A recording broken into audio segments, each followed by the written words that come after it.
Incorporo a la vida laboral. De hecho, tuve la oportunidad de colaborar inmediatamente desde el 2004 con la fundación de una institución, la Fiscalía Especializada para la Atención de Delitos Electorales. Ingresé con, digamos, como muchos, ¿no? Con una oportunidad básica de trabajo.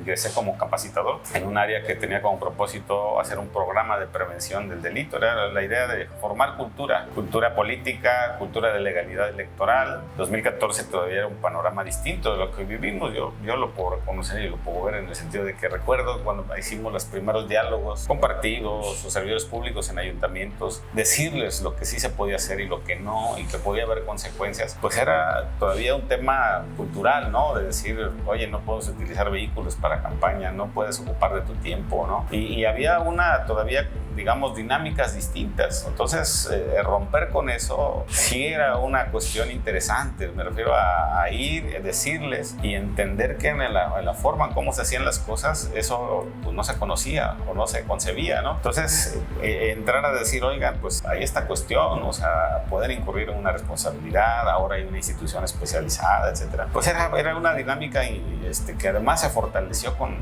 los resultados, es decir, con la práctica, lo que sucedió en la otra parte, ¿no? Lo que la FEPADE ha venido haciendo, ¿no? Eventualmente generando responsabilidad por hechos. Y entonces este aspecto cultural se sella, ¿no? Claro, sí, estaba tipificado en el Código Penal, hoy hay una ley general en materia de delitos electorales y sí, yo recuerdo que en aquel momento había inmensidad de denuncias, sobre todo en el marco del proceso. Entonces hay también la otra área de investigación. Y entonces muchas de las denuncias a veces, pues sí, tenía en la experiencia y en lo que recuerdo, pues a veces no presentaban elementos, ¿no? Es decir, había una denuncia genérica donde no se podían desprender como pruebas, pues vaya, para acreditar un hecho, pero eventualmente sí teníamos denuncias que eran consistentes, que se llegaron a acreditar y que se hizo el procedimiento penal, ¿no? Un camino de responsabilidad. Sí, claro, yo recuerdo que hubo varios asuntos en los que se llegaron a hacer sanciones y precisamente a partir de eso se generan nuevas prácticas.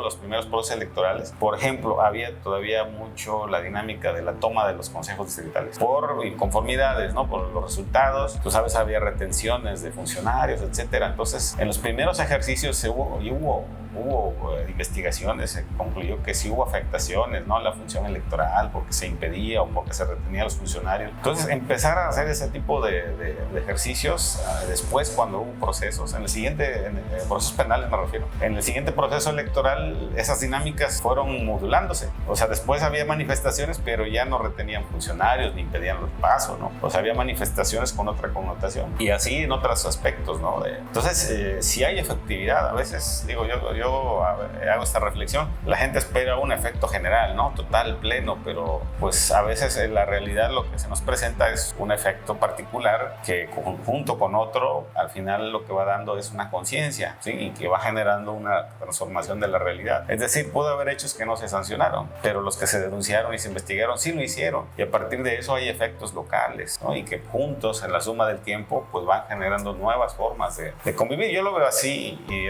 entonces le decía, a partir de 2004, que viví varios ya procesos electorales en diversas instituciones, veo este tipo de nuevas dinámicas. Mira, son procesos, al final de cuentas, legales, jurídicos. Hay, digamos, fundamentalmente en la denuncia, pues a veces el denunciante ya no da seguimiento, ¿no? Denuncia y deja el tema. Pero la contraparte, que generalmente a veces es un indiciado, pues busca un abogado y naturalmente empieza a gestionar su asunto, ¿sí? Todas las maneras que un abogado puede hacerlo, y cada abogado lo hace distinto, ¿no? Tanto por peticiones como por la vía formal, ¿no? Pero precisamente ahí es donde, digamos, cobra relevancia pues la integridad del servidor público, ¿sí? Entonces, digo, podría hablar a lo mejor por mí, en mi experiencia personal, pues pudo haber pasado, pero finalmente mi idea siempre fue decir, bueno, pues atiende el proceso, ¿no? Presenta tu defensa, presenta tus pruebas y las valoramos. O sea, esa fue, en lo personal, siempre fue mi dinámica. Quienes pudieron haber tratado conmigo quizás lo puedan corroborar y sería para mí, ¿no? Un refuerzo de lo que estoy diciendo. Ahora sí que en ese aspecto, pues cada autoridad puede o solo puede responder por sus actos, ¿no? Porque es un acto humano, es intrínseco, es personal. En lo que a mí me encomendaron, pues obviamente siempre hubo un respeto con mi titular, ¿no? O sea, el acuerdo, el informe de cómo se realizaban las investigaciones, y mi idea siempre fue hacer contributivo, ¿no? O sea, mejorar siempre el estado de las cosas. cosas, por eso me ha gustado estudiar. En ese momento, cuando estuve ahí, que ya como Ministerio Público, también cursé una especialidad. Estuve en esta actividad de capacitador, después como Ministerio Público, en algún momento también desarrollé un tiempo una función de subdirector jurídico y de amparo, y en el 2014 una reforma electoral que hubo donde el INE se le concedió la atribución de designar a los órganos electorales locales, específicamente el Instituto Electoral del Estado. Tuve la oportunidad de que la entonces presidenta Maricela Reyes me invitara a colaborar con ella. Entonces en 2014, a finales de 2014, en octubre si no mal recuerdo, pues me incorporé al Instituto Electoral y de Participación Ciudadana del Estado de Guerrero, y donde colaboré más o menos 6 años. En un primer momento como secretario particular de la presidenta, que fue una experiencia breve, como de 4 o 5 meses, y luego se me hizo la invitación en el marco de este proceso de 2015 para encargarme de la Dirección Ejecutiva de Administración.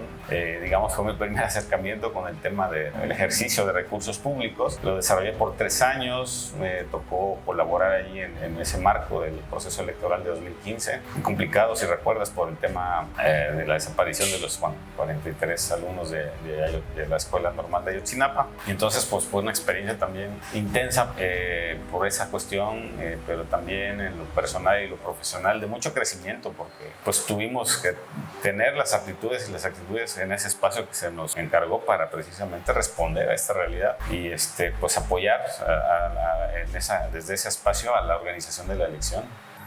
Colaboré ahí en el Tribunal Electoral, estuve como secretario técnico de la ponencia quinta de la magistrada Evelyn Rodríguez Chinol.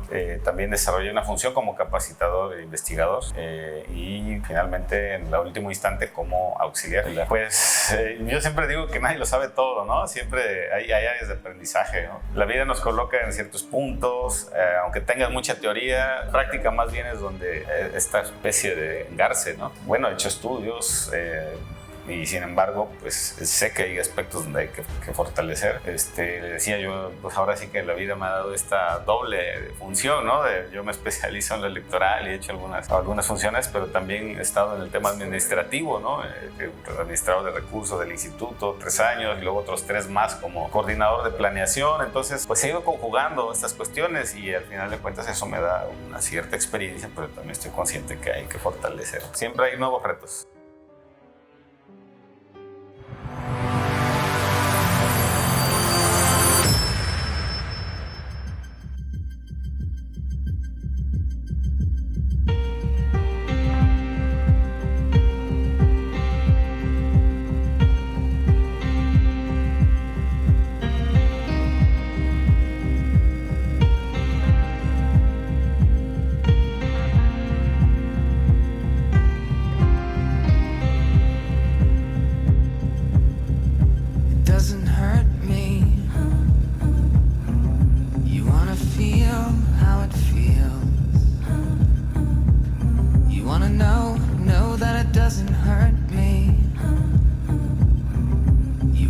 Here